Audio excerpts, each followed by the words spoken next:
Ladies and gentlemen, it's time to face Brewer's House Party.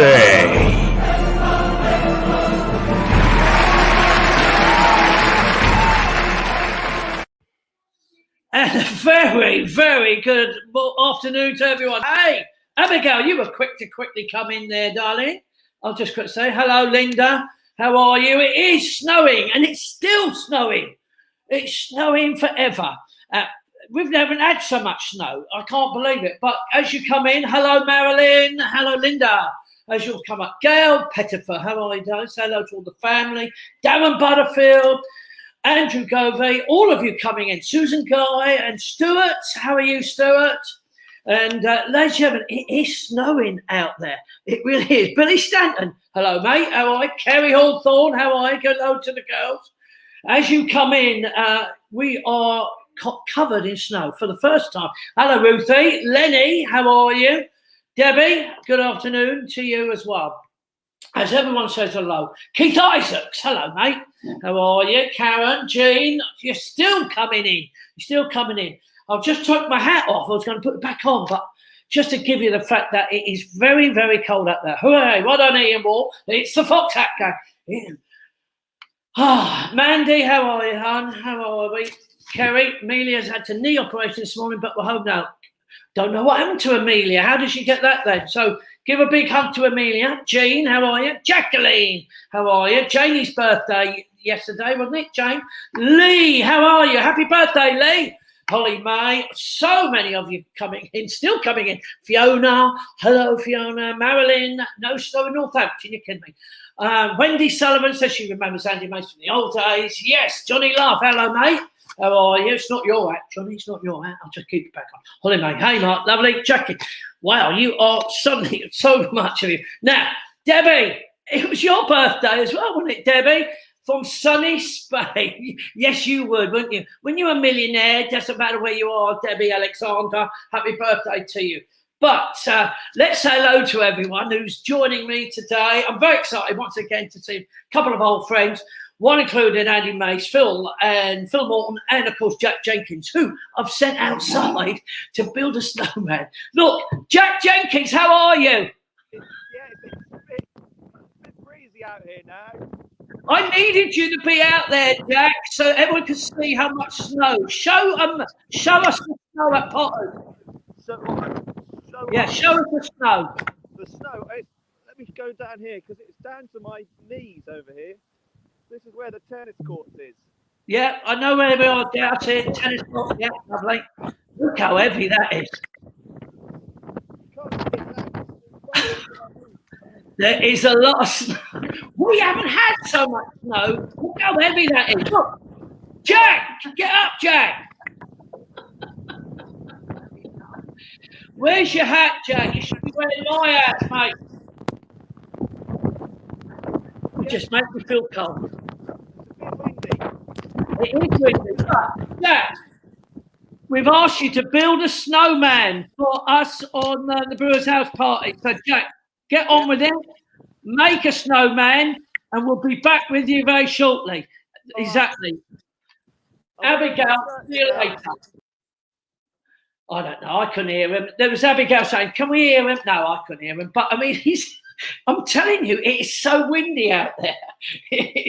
It's gale light, it's blizzard, it's not where you want to be. You want to be at home. But good old Jack, giving a little fall as well in the snow. Some of it's about 4 foot high, in the corridors there. So look, welcome. Let's say hi to Andy Mace and Phil Morton. Andy Mace, good to see you. Hello, Mark. How are you?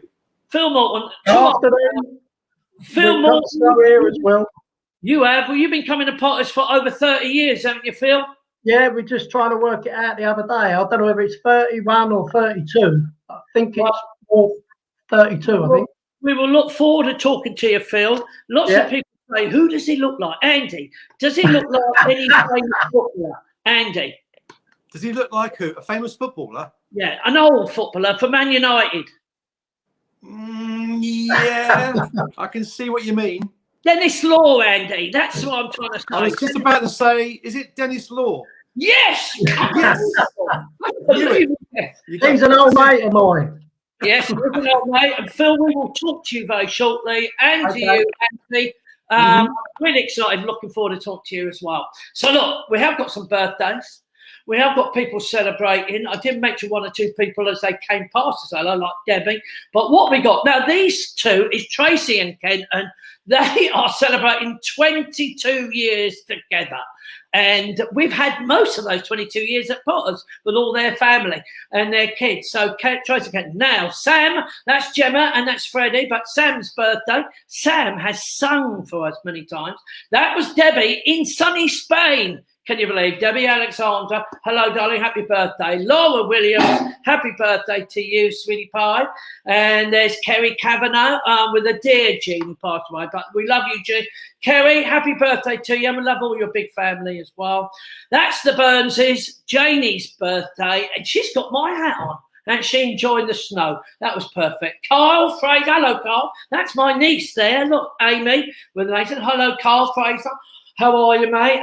And Lee Manwaring, he's here watching it now. There you are, Lee, with the family. And happy birthday to you, Lee. And Michelle, how are you? Happy birthday to Michelle Davis.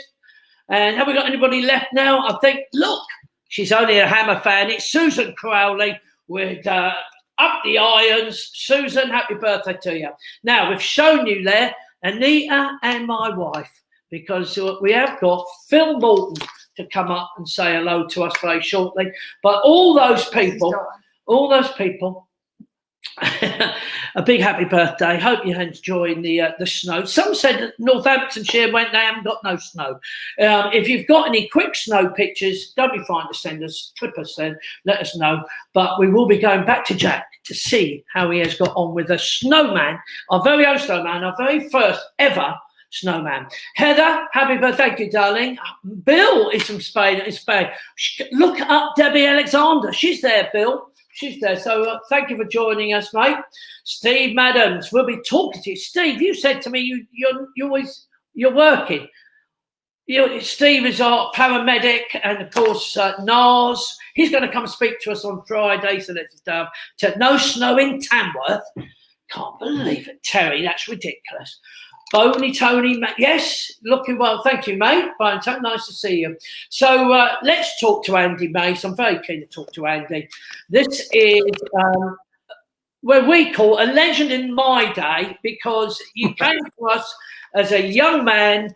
Now look at you. Yeah, that's it. So I'm 50 next month, mate. Oh, gosh, where's it all gone? I know, it's in our beard, Sandy. Look at that. We've got that grey beard together. But Andy, thank you for joining us. And pleasure, mate. Pleasure. When I say legendary, it's because you made us feel so proud when you actually left us. You always had a plan. You said, I want to do 2 or 3 years, train up. You was actually working. All you'd ever done was the opera, the Kent Opera. Wasn't it? Yeah, like that? Gilbert and Sullivan.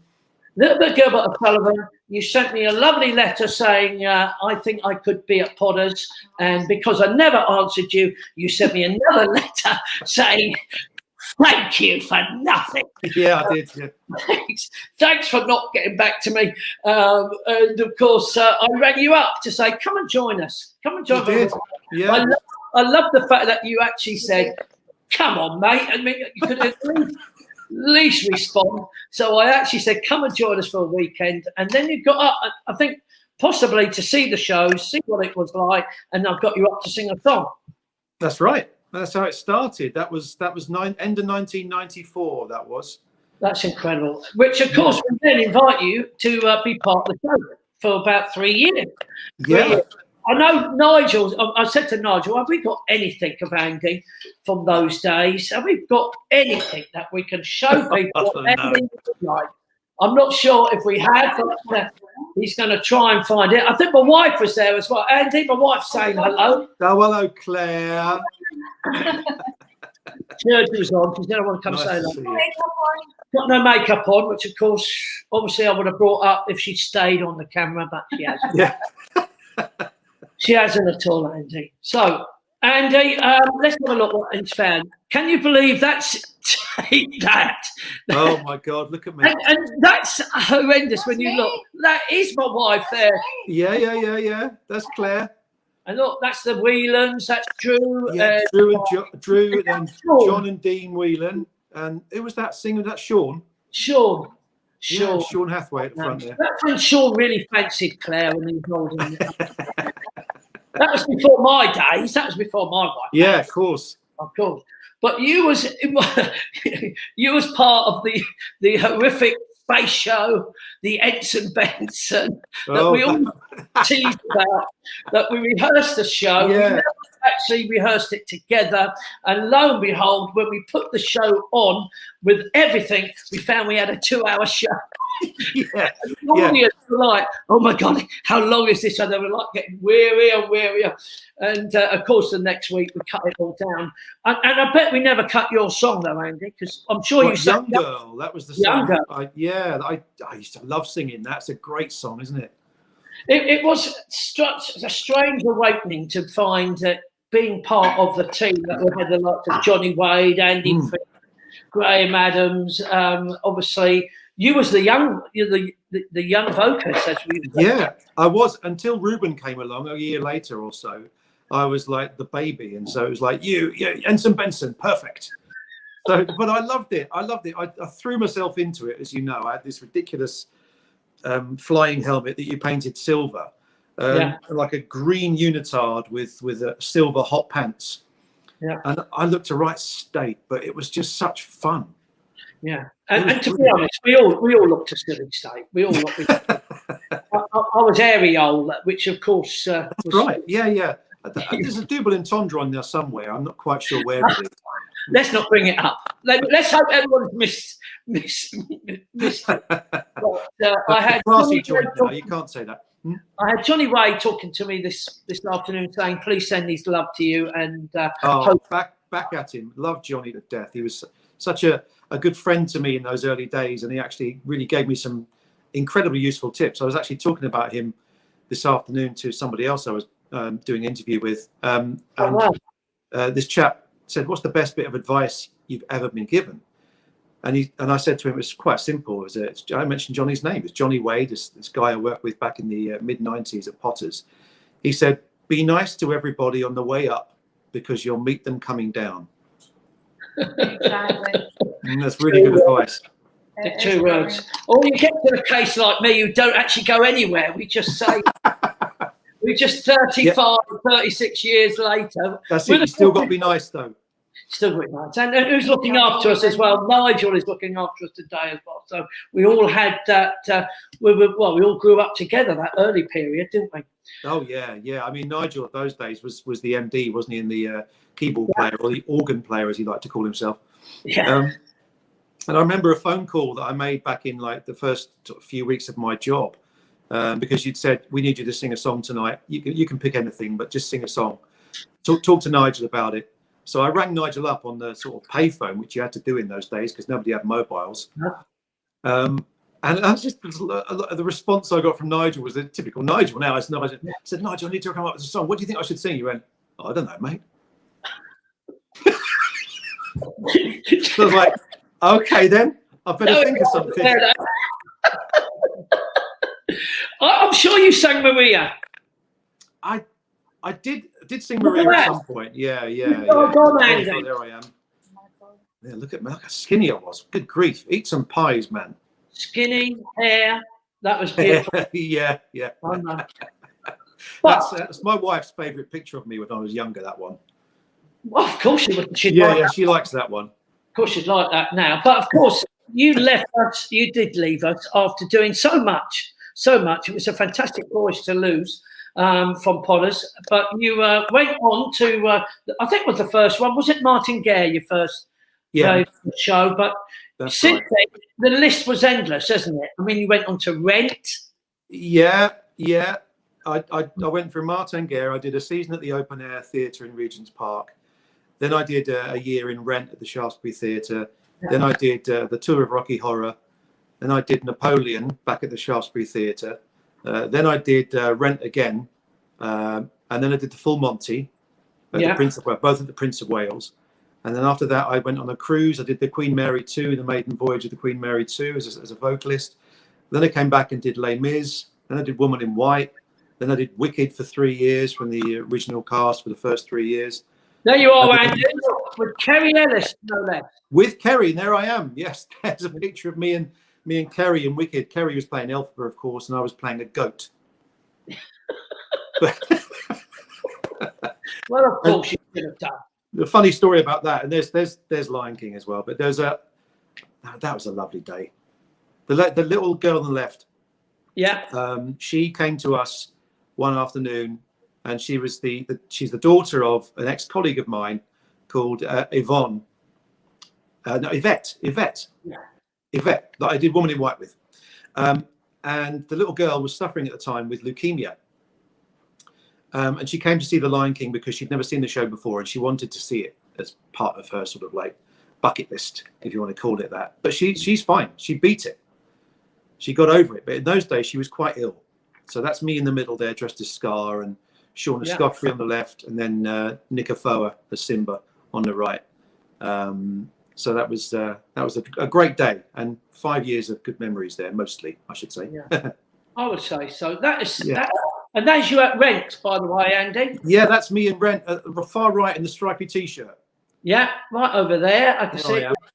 Lovely. Yeah, that was it was 22 years ago. That was now. I know. We went to see. I've gone to see as much shows as we can. Obviously, I think I remember seeing you in Rent and Martin Gare, and obviously. Yeah, you guys from Potters, you've pretty much been to see everything I've done, which is great and a little creepy.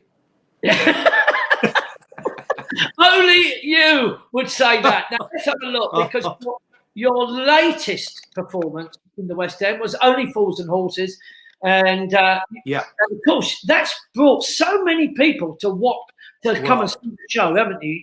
Have you seen anything more like that? Yeah, no, I couldn't expect it of that. I mean, this is, for those of you who don't know who that is on the right, that's Eric Clapton with his family. And obviously Ricky came to see the show as well, and we got to meet all these people. Paul Whitehouse is so unbelievably well connected. Everybody loves him, and there he is with me on the right, and so that's how well connected he is. Yeah, Paul Whitehouse, he talks a bit like that, doesn't he, Paul? Talks a bit like that.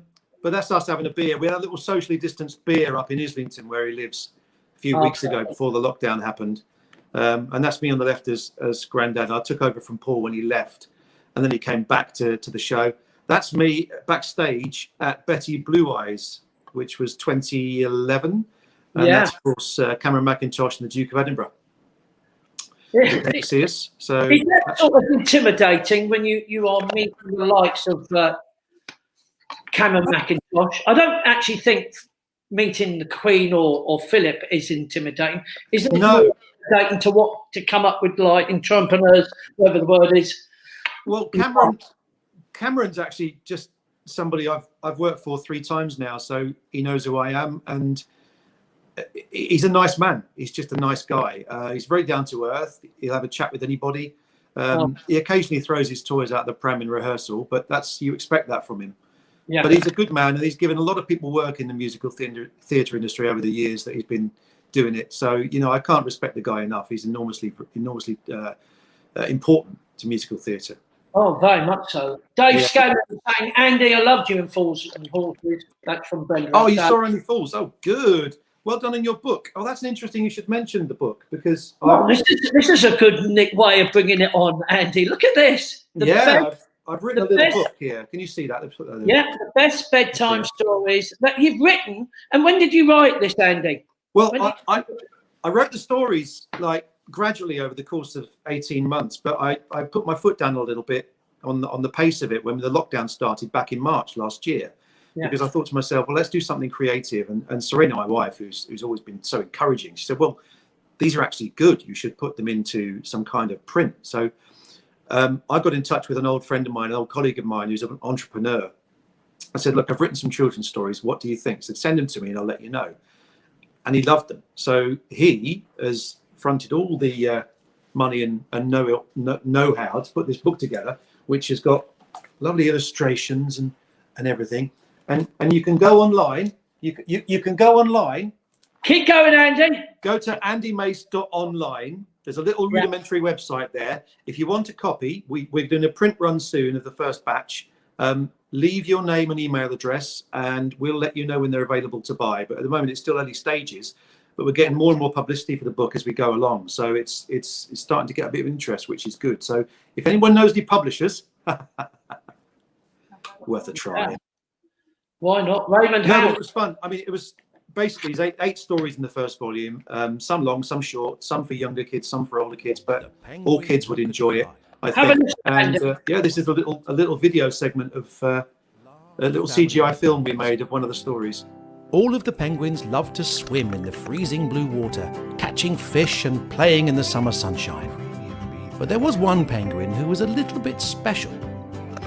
Percy Penguin couldn't swim, but he did have a talent that none of the other penguins had. He could fly.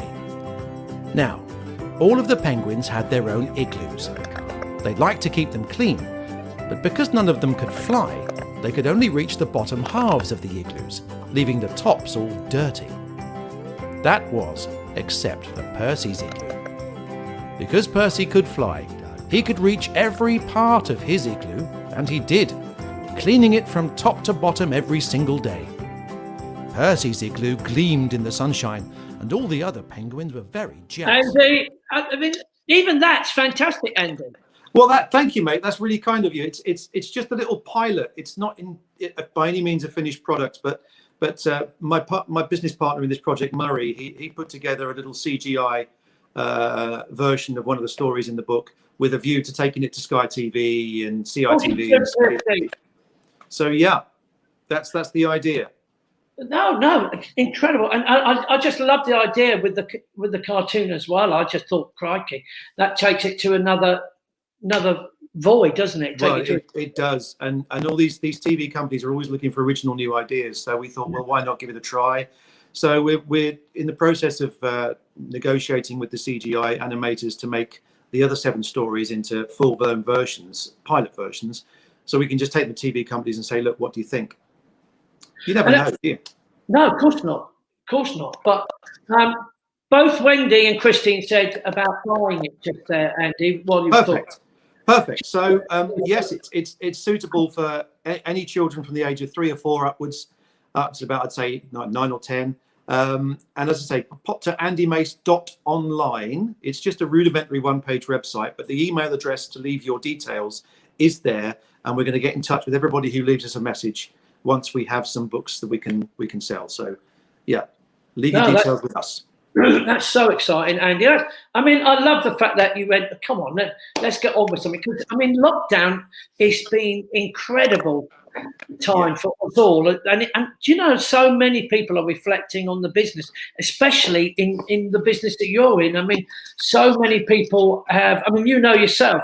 I mean, you put the message out there, well, this is me, Tesco's, let's get out and drive. Get out there. But you wasn't on your own, Andy. So many West End cars have been having to grab anything to survive, and that's the frightening. Absolutely true. And as you just mentioned, I'm doing Tesco deliveries 4 days a week for like 9.5 hours. So it's a full week's work in 4 days. But it's, as you say, you can't just sit on your backside and expect work to come your way in a lockdown, because it's just not going to. You've got to go out there and do something about it. You've got to create something. You've got to make it happen for yourself, and that's what I'm trying to do. I mean, I'm very glad I'm off these 3 days though, because of the weather. Thank goodness for that. Perfect timing, Andy. Yeah. Those you've got a bit of luck.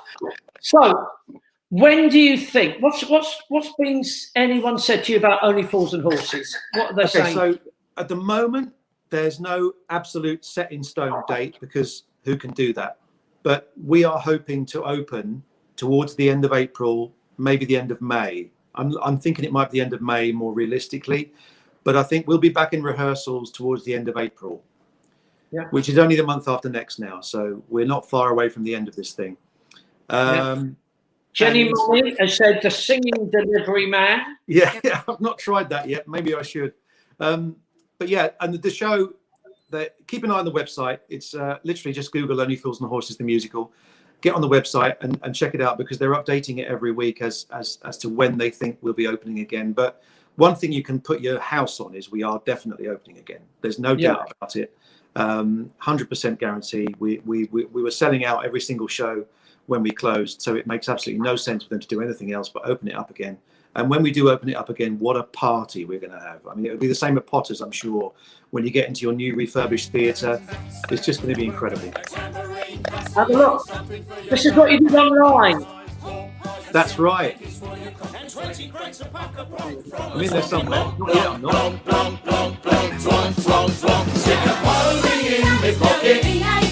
I'll fetch a suitcase from the bank. Cause if you want the best, then don't ask questions.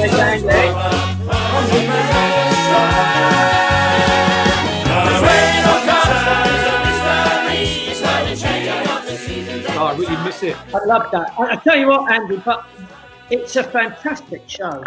Oh yeah, you really enjoyed it, didn't you? Yeah, but you know, there's not a lot of comedy out there to watching shows anymore. No, there isn't. There isn't. A lot of shows take themselves very seriously, and they're all, I mean, for good reasons. But out and out comedy musicals are really rare.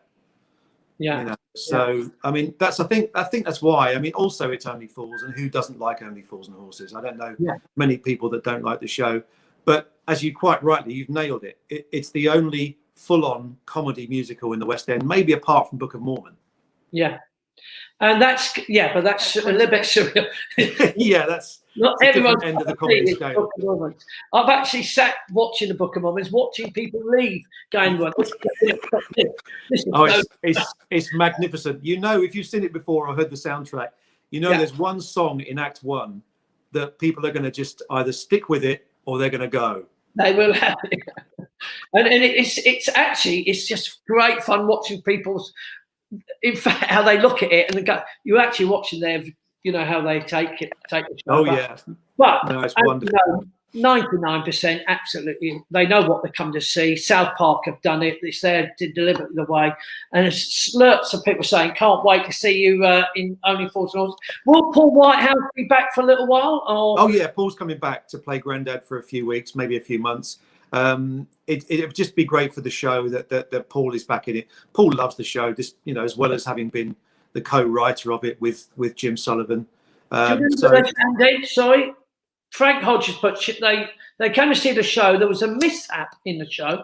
It was so funny. The whole cast were in stitches. Yeah. I mean, I think Frank might be talking about the occasion where one of the bits of set literally just collapsed onto the stage, and there was nothing you could do but laugh. But when you got someone like Paul Whitehouse on stage, who's a brilliant comedian and can think so quickly on his feet, he can say anything and the audience are going to just die laughing. I mean, at the end of the day, with a show like Only Fools, as you know, with doing comedy on stage, if something goes wrong, it's a gift. Yes. Because you get more laughs than you would have got normally. And the audience are even more with you for the rest of the show because they know you've got on with it and cracked on with the show despite this thing happening. So it's just brilliant. I just miss it so much. I can't wait to get back. Well, as you know, we've actually been over to my house and come over while we've been absolutely chocolate podders. We've been brought you to stay with us with your kids. I hope they're well, Alfie and yeah, they're both really well. Alfie turns 13 in May. Yeah. So that's frightening. And my daughter Gabriella will be 11 this year. She's going to secondary school in September. So they're really well. They can't wait to get back to Potters. They never stop talking about it. It's just, and as I'm sure anybody watching with kids knows, it's just one of these places that kids obsessed about once they've been a couple of times. Like, I have to go back there. I've got to go back. And that's hence you've got so many adults that say, I started coming here when I was 6 years old. We will be meeting someone who's going to say that very shortly, actually. Oh, really? What would I love to Jane Burns, it's her birthday, has said, Andy, sing. Well, we have actually got a tiny bit of you singing that we're going to try and throw into the wind with Nigel, see if we can get that out there. Okay, I'll be quiet.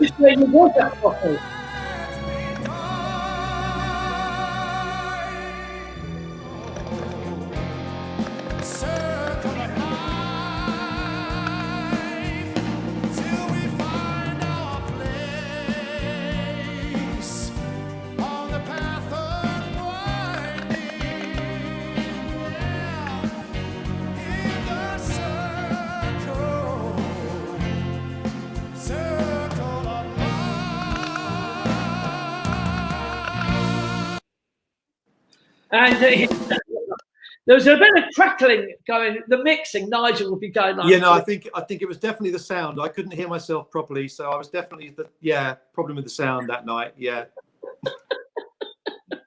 Andy, that was actually at Podders when you did an evening with Andy Mason, and that was a fantastic night that you gave us with all different songs from the West End and songs that you'd sung. So I'd love to do that again. Actually, that was a fun night. I mean, at the time, I was trying to put together a little bit of a show reel for a career on the cruise ships because I was leaving Lion King and thought, well, let's have a go at that, but.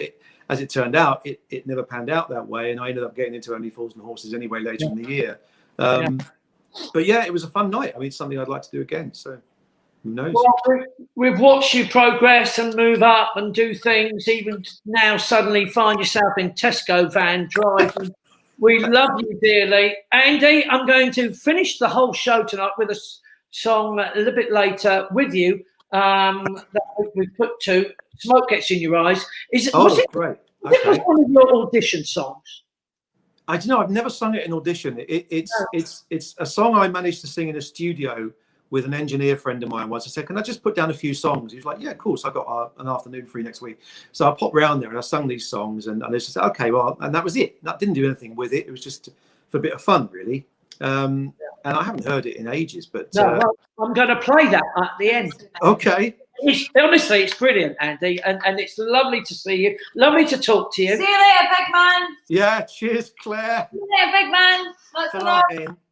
And you didn't even go into a Scottish accent for her, Andy. He does a great one. No, I'm not doing that. No one Claire's around. It normally causes swearing, doesn't it, Andy? I can't do it well without swearing. Exactly. And when Andy, you come round, you've got both of my kids, Sky and Roddy, both doing the accent with you. That all you hear is this Scottish swearing. I love it. If only I could do accents, as you know, Andy. I'm not one of those type of people. You are brilliant at accents. I won't hear anything said against you when it comes to accents. I just love it. Andy, I'm going to say goodbye to you for now. Yeah, can't wait to see you in the flesh, Mark. Catch up soon, I hope. See you all watching at home. Thank you, Andy. And stay well. Stay well. Lots of love. So, do we have to talk? Jack, did you do the snowman, Jack? It's horrible out here now, but there it is. Oh, bless him. There you are. Everyone, there's a little snowman. You need a wee hat on. Jack, I can't believe you have survived doing that outside. You must be freezing. Do me a favour, Jack, pop back to your caravan and we'll talk to you in there and we'll have a proper thing. Jack, thank you for showing everyone.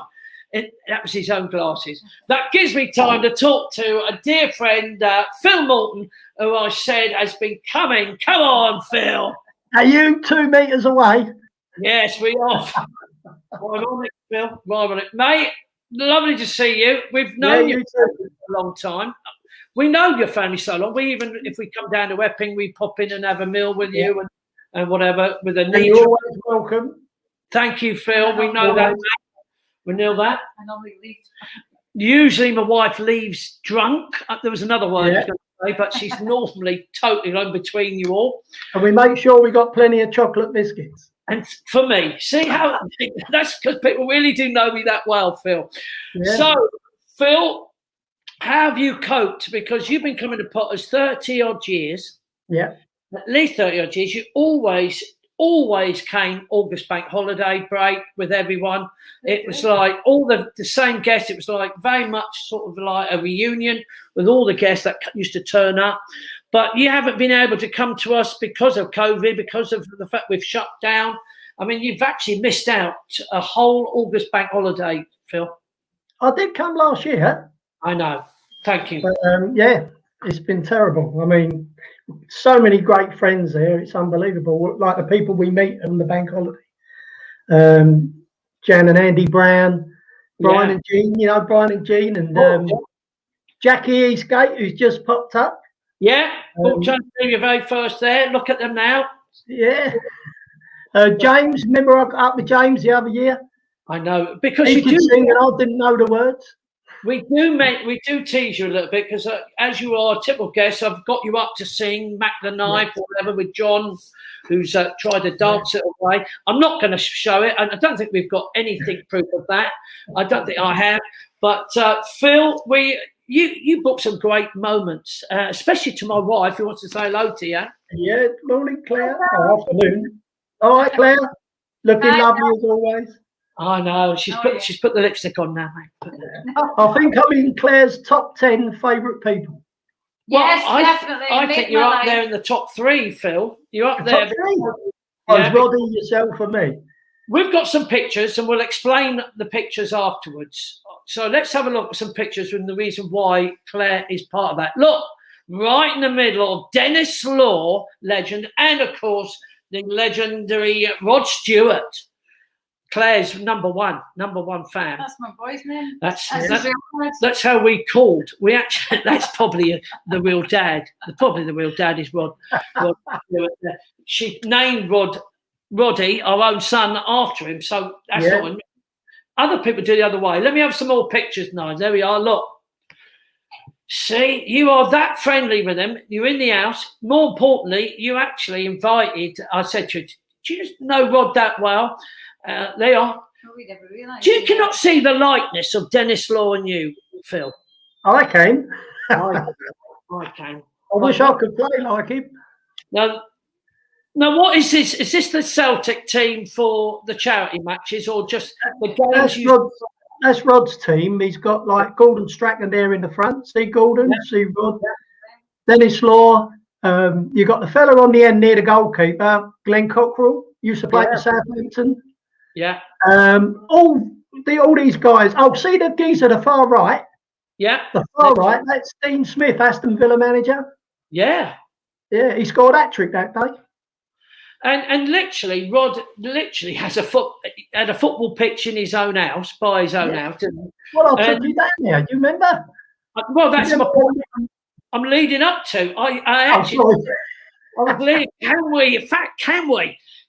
To surprise Claire for her big birthday, can we take her over for one of the matches? And you said, you bet, and you talked. You bet. Literally, what we got there, is that you again, Phil? Yeah, we're facing off, yeah. I've got a picture like that the other way round. We look like a picture. You would get that close. And there she is. There she is. And literally, when we surprised Claire, take you down to Epping, down to Rod's house, and watched the match. And then, of course, Rod is incredible. He went with Penny, went, come over to my house, guys. He literally opens his house, doesn't he, Phil? Yes. Opens his house. All the footballers, opens the bars. Everyone just comes in. I mean, this is beautiful house that he's actually getting all. I'm not saying that they've all changed. Obviously, they've took the football boots off and everything. But Claire met her idol. Not only met her idol, it's the first time I've ever seen Claire dumbstruck. She could not, starstruck. She could not speak a word. He was talking to her about Celtic. He asked about what you drink. I had to end up speaking for her. I've never seen anyone starstruck like that. Brilliant, fantastic. What a lovely day as well. The sunshine and everything. I mean, my wife can talk like the rest. I mean, she talks more than all of us, don't she, Phil? As you know. I remember Johnny Wade saying to me, "You're going to be Claire's best friend for life." Yeah, and it happened. And of course, it was such a lovely thing to have, and such a moment that she still treasures. But in that, she's still got the photograph above the bed. Yes, of course she has. She ain't got a picture of me. She's not going to put me up there. But tell me what, Phil, I mean, literally, you got involved because you did some refereeing, really, wasn't it? Yeah. Well, no, I first got involved. Actually, I was running a football team, and Rod used to go to the pub in Epping that we all went to, and I was very friendly with the governor, and Rod was his mate. And I said to him, what's the chances of me getting a game down there? Yeah. And cut a long story short, he put me in touch with Rod's brother Dom, who's a referee, and I'm a referee as well. And we got a game down there, and consequently, we had such a great game with them, we kept getting invited back. So the end product was they found out I was a referee and that, and I used to start doing the line down there, running the line, and then I ended up refereeing. because Don sort of was in his 80s because he was reffing, and I ended up doing the very last game down in his old house. Yeah, sadly. And where's he moved to now then? I mean, not He lives in the other side of Old Harlow, Shearing. Oh, right. That's where he's gone. Yeah, he's got always abroad, isn't he? Pardon? He's always abroad, isn't he, Phil? Yeah, well, he's here. And I think he's been here quite a while in this lockdown. I think he's been here quite a bit. Yeah. But the new house in Shearing, he's got another football pitch there, but it's a junior pitch, and but I have refereed on that as well. And what?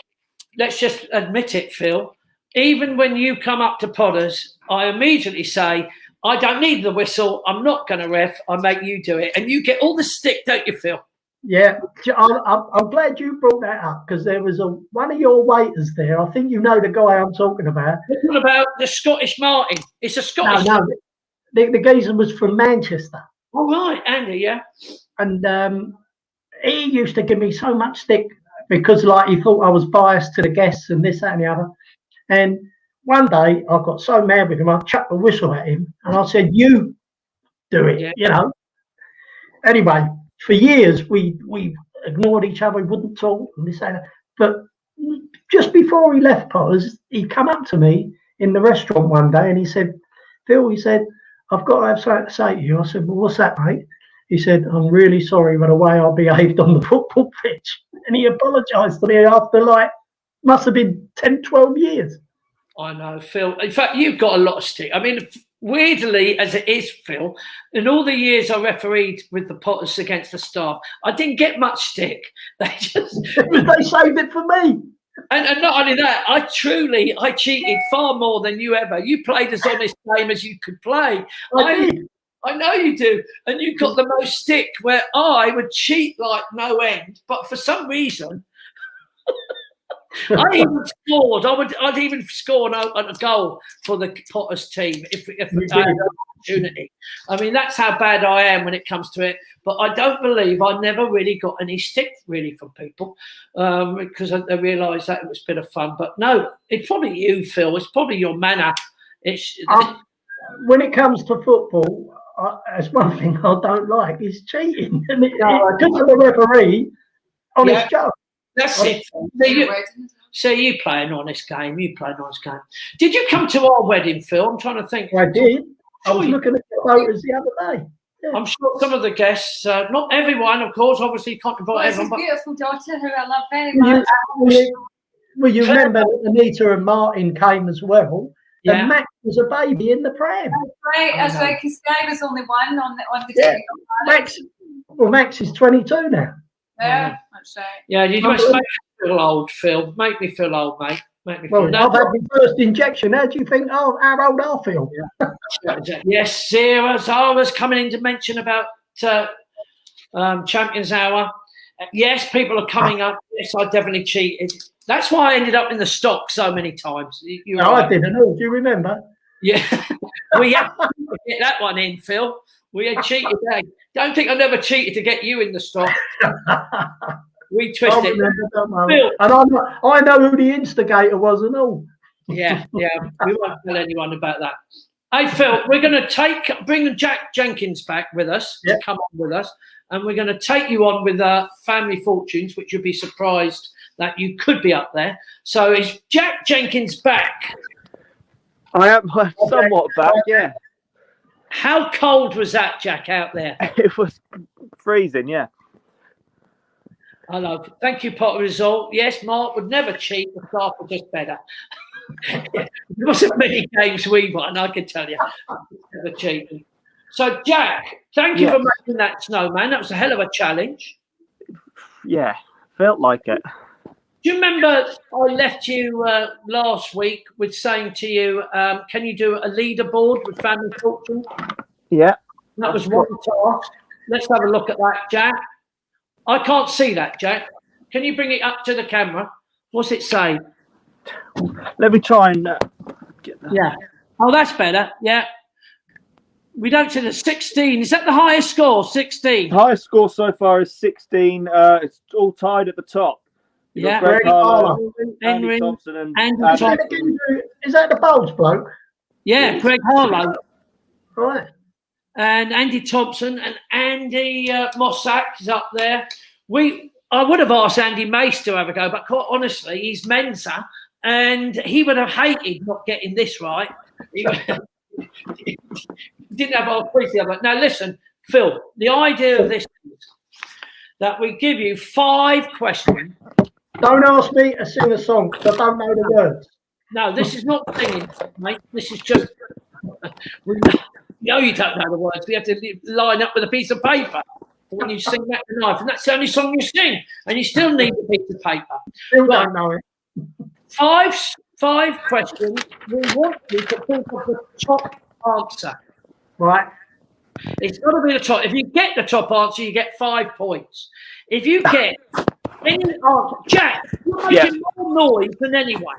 I can't use my hands. I'm trying to find a pen as well. So let me mute myself. I'll be back in a second. Okay. All right. While enjoy, could you hear all that noise that Jack did? Yeah. His hands are so cold he can hardly move it. So Can I tell you a little story? What made me laugh so much one year down at Potters? It was in the old place. Do you remember the night? I don't know whether you remember it, but you got Westy out down to his pants. You've got like a cubicle, like a shower cubicle. Yeah. Taped it up. You and Wadey taped it up. Got on a ladder and poured buckets of ice all over him. Can you remember that? I'll tell you that, Phil. And you actually enjoyed that for Westy. Oh, it was hilarious. I'll tell you what, he had the right hump. Yeah.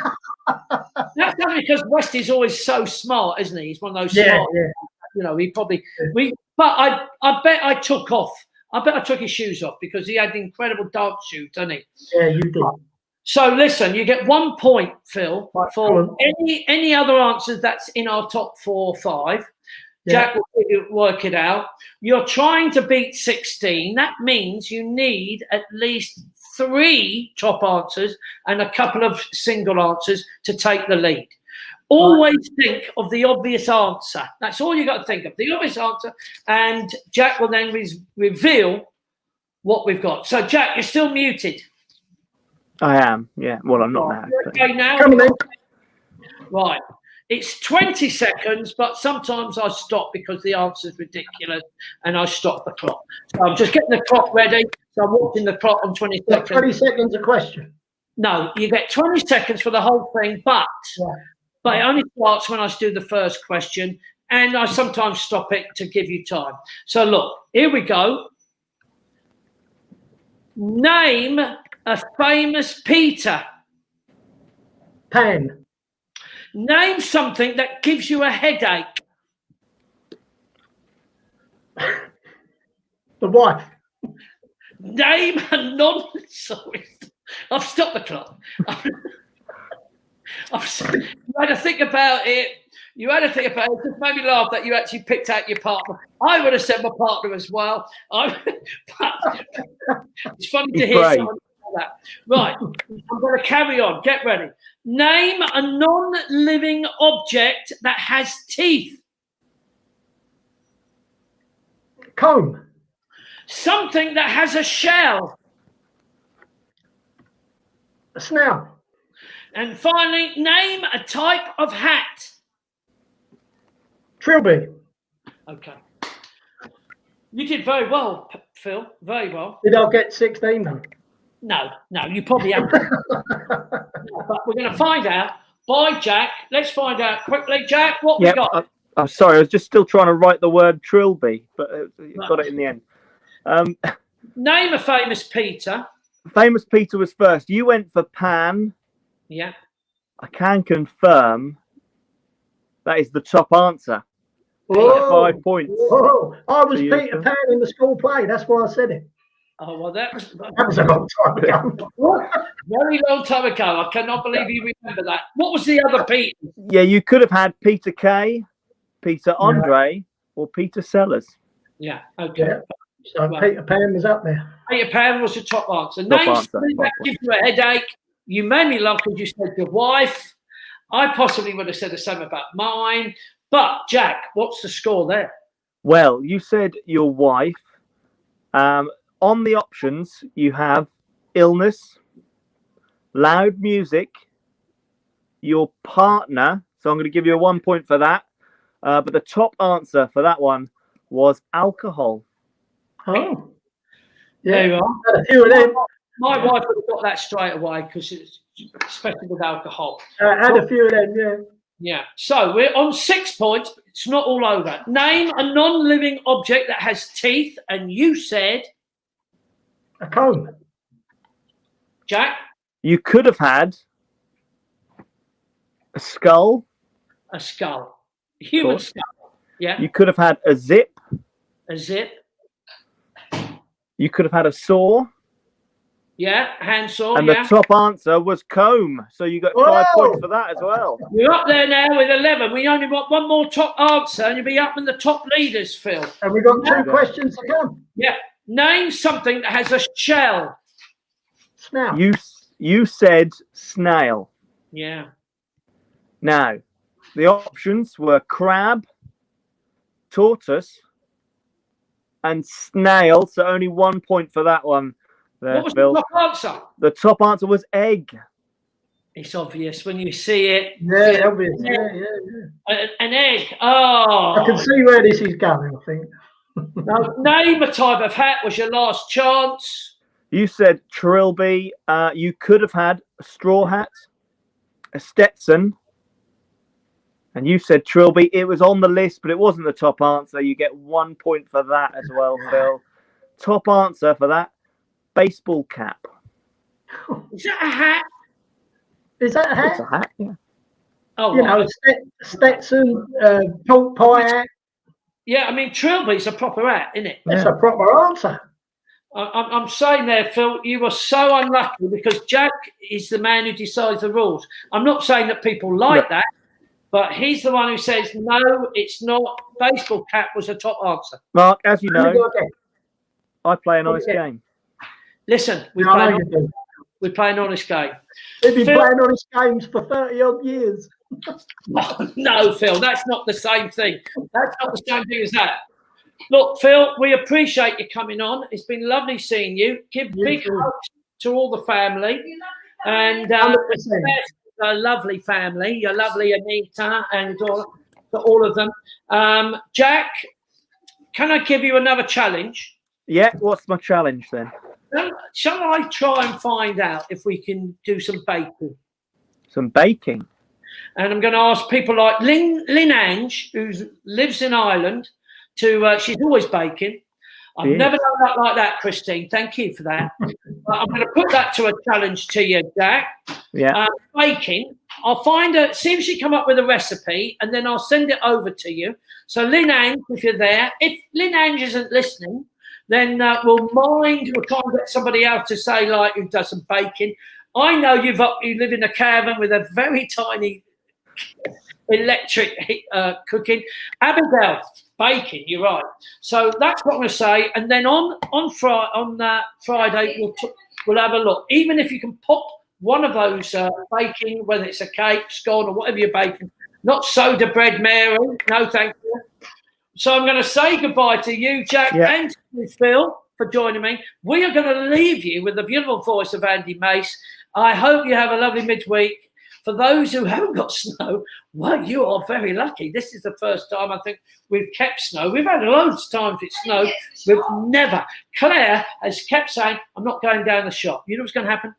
What? Roddy will keep me out. Roddy won't trust us. She'll get a lot of snowballs. I'm going to thank you, Nigel, for looking after us. Be safe, everyone. Keep washing your hands still, and keep your masks on, and stay indoors when you can. When you get weather like this, you don't mind. And thank you for joining us, Andy Mace, as we leave you with Smoke Gets in Your Eyes. Have a listen to this beautiful voice of Andy Mace, and we'll see you on Friday. Take care, everyone. They asked me how I knew my true love was true. Oh, I of course replied, something here inside cannot be denied.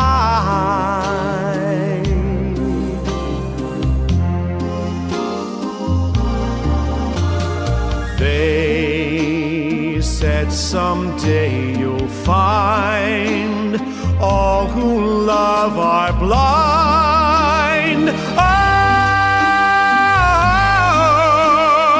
when your heart's on fire, you must realize smoke gets in your eyes.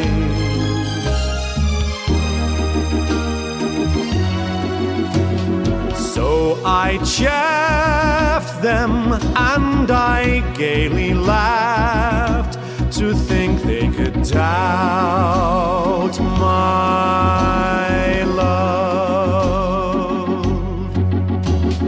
Yet today my love has gone away. I am without my love. Now laughing friends deride tears I cannot hide. Oh,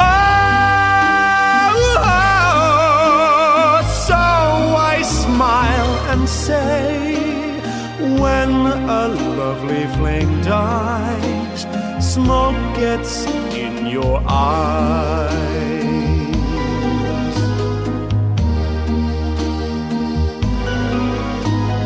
Smoke gets in your